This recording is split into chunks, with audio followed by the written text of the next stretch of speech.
السلام علیکم ورحمۃ اللہ وبرکاتہ۔ الحمدللہ رب العالمین والصلاة والسلام علی اشرف الانبیاء والمرسلین نبینا محمد وعلی آلہ واصحابہ اجمعین وبعد۔ برادران اسلام، نماز سیریز کا اگلا حصہ جو اذان سے متعلق چل رہا تھا، اس میں اگلا جو موضوع ہے وہ ہے اذان کے فضائل سے متعلق۔ اذان اور اذان دینے والوں کی کیا فضیلت ہے؟ بسا اوقات ایسا سننے میں اور کبھی کبھی دیکھنے میں بھی آتا ہے کہ کسی کو اگر اذان دینے کے لیے کہا جائے تو وہ اذان دینے سے ہچکچاتا ہے، اذان نہیں دینا چاہتا۔ بظاہر ایسا لگتا ہے جیسے اذان دینے کا جو کام ہے وہ اس کی نظر میں ہلکا کام ہے، معمولی کام ہے، یا وہ اسے ایک تحقیر کی نگاہ سے غالباً دیکھتا ہے، یا ایسے ہی بسا اوقات ہم اور آپ سنتے اور دیکھتے ہیں سماج میں کہ اذان دینے والوں کو بھی بہت تحقیر کے انداز میں لوگ پکارتے ہیں۔ کوئی مؤذن کی تحقیر کرتا ہے، تنقیص کرتا ہے، کوئی بانگی وغیرہ کے الفاظ میں بسا اوقات تحقیر کا انداز استعمال کرتا ہے۔ ایسا لگتا ہے بظاہر، کبھی کبھی دیکھنے میں بھی آتا ہے، سننے میں بھی، کہ اذان دینے والے کی کوئی حیثیت نہیں ہے، یا اذان دینے والا معمولی کام کرنے والا ہے، یا بہت ہی گری ہوئی چیز ہے، ایسا محسوس ہوتا ہے۔ ہم اللہ کے نبی علیہ السلام کی حدیثوں پر اگر غور کریں گے تو حیران ہو جائیں گے کہ یہ اذان کس قدر فضیلت کی چیز ہے۔ اور میں سمجھتا ہوں کہ یہ ایسے بھی ہماری اور آپ کی سمجھ کے لیے کافی ہے کہ اذان دینا، جب اللہ کی نماز کے لیے بلانا ہے تو یہ فضیلت کے لیے کافی ہے کہ اللہ کی بندگی کے لیے اعلان کرنے کا کام ہے۔ یہ نماز جو کلمہ توحید کے بعد سب سے اونچے درجے کی چیز ہے، اس کے لیے بلانے والے کا کام کیسے کوئی معمولی کام ہو سکتا ہے، یا اس کے لیے پکارنے والے کا کام کیسے کوئی ہلکا کام ہو سکتا ہے؟ وہ کام کرنے والا کوئی معمولی کام کرنے والا یا حقیر کام کرنے والا کیسے ہو سکتا ہے؟ یہ وہ کام حقیر کیسے ہو سکتا ہے؟ آئیے دیکھتے ہیں کہ اذان اور مؤذنوں کی فضیلت کے سلسلے میں چند حدیث نبی کریم صلی اللہ علیہ وسلم کی کیا ہے۔ دیکھیے، پہلی بات تو یہ ہے کہ اذان دینے والا، اللہ کی نماز کے لیے بلانے والا، دراصل اللہ کی طرف بلانے والا ہے۔ یہ ندا، یہ آواز، یہ بلاوا کس لیے ہے؟ نماز کے لیے ہے۔ اور جو اللہ کی طرف بلا رہا ہو، اللہ کی طرف دعوت دے رہا ہو، اللہ کی مسجدوں کی طرف بلا رہا ہو، اللہ کی بندگی نماز کی طرف بلا رہا ہو، بھلا وہ کوئی حقیر کام کرنے والا کیسے ہو سکتا ہے؟ وہ تو فضیلت کا کام کرنے والا ہے، نہایت ہی بہترین کام کرنے والا انسان ہے۔ اللہ کے کلام قرآن کریم کی جو آیت کریمہ ہے، اللہ فرماتا وَمَنْ أَحْسَنُ قَوْلًا مِّمَّنْ دَعَا إِلَى اللَّهِ وَعَمِلَ صَالِحًا وَقَالَ إِنَّنِي مِنَ الْمُسْلِمِينَ۔ مشہور آیت کریمہ ہے جس کو عام طور پر دعوت کے موضوع پر پڑھا جاتا ہے، سنا جاتا ہے۔ آپ دیکھیے، اللہ نے فرمایا اس سے اچھی بات کس کی ہو سکتی ہے جو لوگوں کو اللہ کی طرف بلاتا ہو۔ اس آیت کریمہ کے عموم میں مسجدوں کی طرف بلانے والا یہ مؤذن بھی شامل ہے۔ اللہ کی طرف بلا رہا ہے، یہ اللہ کی نماز کی طرف، اللہ کے گھر، اللہ کی مسجد کی طرف بلا رہا ہے۔ تو آپ دیکھیے، اس سے پتہ چلتا ہے کہ اذان دینے والا یہ نہایت بہترین بات بولنے والا ہے، نہایت ہی بہترین عمل کرنے والا انسان ہے۔ تو منادی جو ہے، مؤذن جو ہے، وہ اللہ کا داعی ہے، اللہ کی نماز کا داعی ہے، اللہ کے گھروں کا داعی ہے۔ یہ نہایت ہی فضیلت والا کام ہے۔ نمبر دو، دوسرا پہلو یہ ہے کہ اللہ کے نبی علیہ السلام نے خصوصیت کے ساتھ مؤذنوں کا تذکرہ کرتے ہوئے ارشاد فرمایا ہے کہ مؤذنوں کی فضیلت یہ ہے کہ کل قیامت کے دن ان کی گردنیں لمبی ہوں گی، ان کی گردنیں اونچی ہوں گی، ان کا سر اونچا ہوگا، یوں آپ کہہ سکتے ہیں۔ اللہ کے نبی علیہ السلام کی مشہور حدیث کے اندر، جسے معاویہ ابن ابی سفیان رضی اللہ تعالیٰ عنہ روایت کرتے ہیں، کہتے ہیں کہ میں نے نبی کریم صلی اللہ علیہ وسلم کو فرماتے ہوئے سنا المؤذنون اطول اعناقا یوم القیامہ۔ اللہ کے نبی نے فرمایا کہ مؤذنین جو ہیں، اذان دینے والے، قیامت کے دن سب سے زیادہ اونچی، سب سے زیادہ لمبی گردنوں والے ہوں گے، اونچے سر والے ہوں گے، ان کا سر سب سے اونچا ہوگا، ان کی گردنیں سب سے اونچی ہوں گی، گردنیں سب سے زیادہ لمبی ہوں گی۔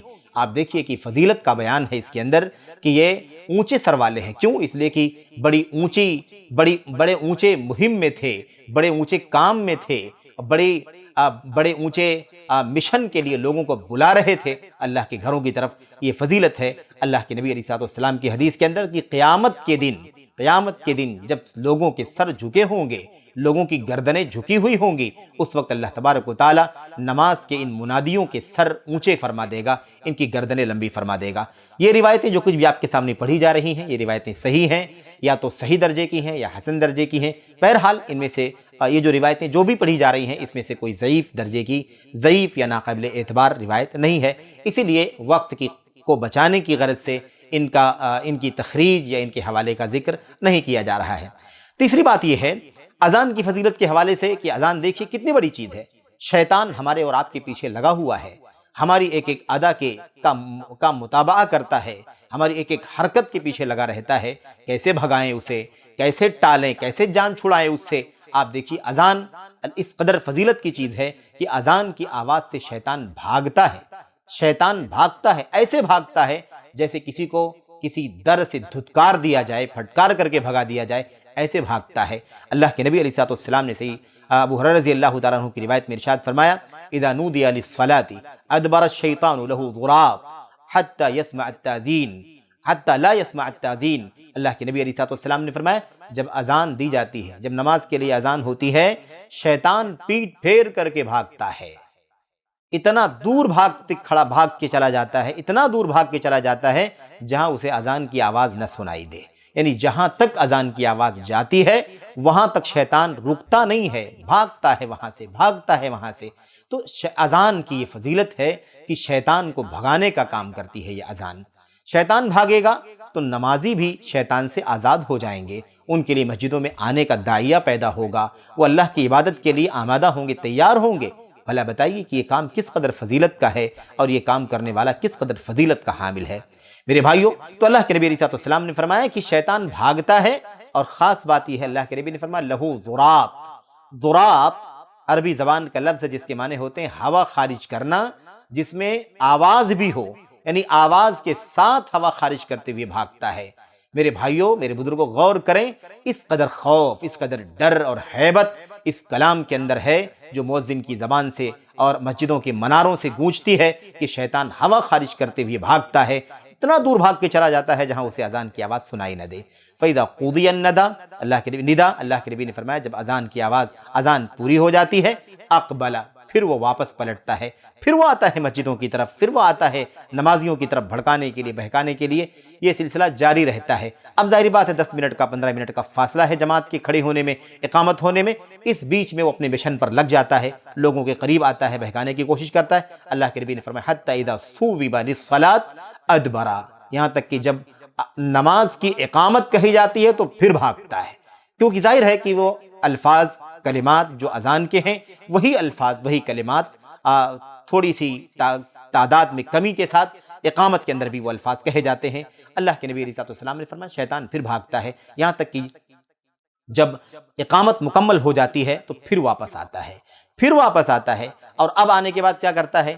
اب آ کر کے وہ انسان کے اور اس کی سوچ کے بیچ میں، اس کے نفس کے بیچ میں داخل ہو جاتا ہے، اسے بہکاتا ہے، اسے ورغلاتا ہے، اس کے ذہن کو بھٹکاتا ہے، کھٹکاتا ہے، تاکہ وہ ادھر ادھر اس کا ذہن چلا جائے، اس کا دماغ چلا جائے، اس کے ہوش حواس جو ہیں وہ ادھر ادھر ہو جائیں، وہ نماز میں حاضر نہ رہے اور خشوع نہ رہے، خضوع نہ رہے، بلکہ ادھر ادھر وہ مائل ہو، اور آ کر کے وہ ورغلاتے ہوئے نمازی سے کہتا ہے اذکر کذا واذکر کذا، فلاں چیز کو یاد کرو، فلاں کام کو یاد کرو، فلاں کام کو یاد کرو، تم نے کاروبار میں یہ کام کیا کہ نہیں کیا، تم نے گھر کا فلاں کام کیا کہ نہیں کیا، تم نے اپنی جاب کا فلاں کام کیا کہ نہیں کیا، یہ ساری چیزیں اس کو یاد دلاتا ہے۔ اللہ کے نبی علیہ الصلوۃ والسلام نے فرمایا جو چیزیں اسے نہیں یاد آتی ہیں وہ بھی اسے یاد دلاتا ہے، وہ سارے کام یاد دلاتا ہے جو کبھی اس کے ذہن میں نہیں آ سکتی تھی، وہ سب یاد دلاتا ہے۔ اللہ کے نبی نے فرمایا یہاں تک کہ انسان اگر اسی کے ساتھ جڑ جاتا ہے، بہک جاتا ہے، تو اسے نماز تو ختم کر لیتا ہے لیکن لا یدری کم صلی، اسے نہیں پتا ہوتا ہے کہ اس نے کتنا پڑھا، کیا پڑھا۔ بہرحال تو یہ ہے، آپ سوچیں کہ شیطان کس قدر پیچھے لگا ہوا ہے۔ ایسی صورت میں اذان، اس کی فضیلت کا ایک پہلو یہ ہے کہ وہ شیطان کو بھگانے کا کام کرتی ہے۔ نمبر 4، چوتھا پہلو یہ ہے کہ اللہ کے نبی علیہ الصلوۃ والسلام نے نماز کے حوالے سے، اذان کے حوالے سے ارشاد فرمایا کہ اذان سننے کے بعد، اذان کے بعد اور اذان سننے کے بعد لوگ جو ہے جان لیں کہ اگر نماز کی اذان کے اندر کیا فضیلت ہے۔ اذان سن کر کے نماز کے لیے فوری طور پر آمادہ ہو جانا چاہیے اور پہلی صف میں حاضر ہونے کی کوشش کرنی چاہیے۔ اگر ان تمام چیزوں کی فضیلت لوگ جان لیں، ظاہر ہے کہ اس کا پتہ اذان سے ہی چلتا ہے کہ اذان نماز کا ٹائم ہو چکا ہے۔ اگر لوگ اس کی فضیلت جان لیں تو لوگ بڑی تیزی کے ساتھ بھاگیں گے نمازوں میں حاضری کے لیے، مسجدوں میں حاضری کے لیے، یہاں تک کہ ہو سکتا ہے کہ انہیں قرآن دازی کرنے کی نوبت آ جائے گی، یعنی قرآن دازی کر کر کے، جس کو کہتے ہیں نمبر اڑا کر کے لوگوں کو مسجد میں حاضر ہونا پڑے گا، اتنی بھیڑ ہو جائے گی اگر لوگ اس فضیلت کو سمجھ لیں۔ بہرحال اللہ کے نبی علیہ السلام کی حدیثوں میں اور بھی بہت ساری فضیلت کی باتیں موجود ہیں۔ ایک پہلو یہ بھی ہے، اللہ کے نبی علیہ السلام نے فرمایا کہ اذان کی آواز کی فضیلت یہ ہے کہ اذان کی آواز جہاں جہاں تک پہنچتی ہے، لوگ یا لوگوں کے علاوہ جو بھی مخلوقات ہیں، سب کے سب اس کے لیے گواہی دیتی ہیں جو اذان پکارتا ہے۔ تو جو بھی مؤذن کی اذان کو سنتا ہے، کوئی بھی چیز ہو، کچھ بھی ہو، کوئی بھی ہو، وہ اس کے لیے گواہی دے گا قیامت کے دن۔ اللہ کے نبی نے فرمایا صلی اللہ علیہ وسلم نے کہ حضرت عبداللہ بن عبد الرحمن بن ابو صعصع انصاری کہتے ہیں کہ اللہ کے نبی علیہ السلام نے ان سے فرمایا کہ میں دیکھتا ہوں کہ تم جو ہے بکریوں میں عام طور پر رہتے ہو، بکریاں چراتے ہو، صحراؤں میں، میدانوں میں، یہاں وہاں چٹیل میدانوں میں گھومتے ہو، بکریاں چراتے ہو۔ جب تم اپنی بکریوں میں رہو، ریوڑ میں رہو، یا تم صحراؤں میں رہو، تو نماز کے لیے اذان دیا کرو، اور جب اذان دو تو بلند آواز سے اذان دیا کرو۔ اسی لیے آواز کو بلند کرنے کا حکم دیا گیا ہے، تاکہ جتنا دور تک آواز پہنچے گی اتنا دور تک شیطان بھاگے گا بھی، اور ساتھ ہی ساتھ جہاں تک اذان پہنچے گی سبھی لوگ اذان دینے کی گواہی دیں گے۔ تو اللہ کے نبی نے فرمایا کہ اذان دیا کرو تو ذرا آواز بلند کر کے اذان دیا کرو، کیونکہ جہاں تک بھی مؤذن کی اذان پہنچتی ہے اور اسے کوئی جن یا انسان یا کوئی بھی چیز جو بھی ہے اسے سنتی ہے، اللہ کے نبی نے فرمایا الا شہد لہ یوم القیامہ، وہ تمام کے تمام لوگ اس کے لیے قیامت کے دن گواہی دیں گے۔ تو اللہ کے نبی علیہ السلام نے اس کی فضیلت بیان فرمائی ہے کہ نماز اذان کی یہ فضیلت ہے۔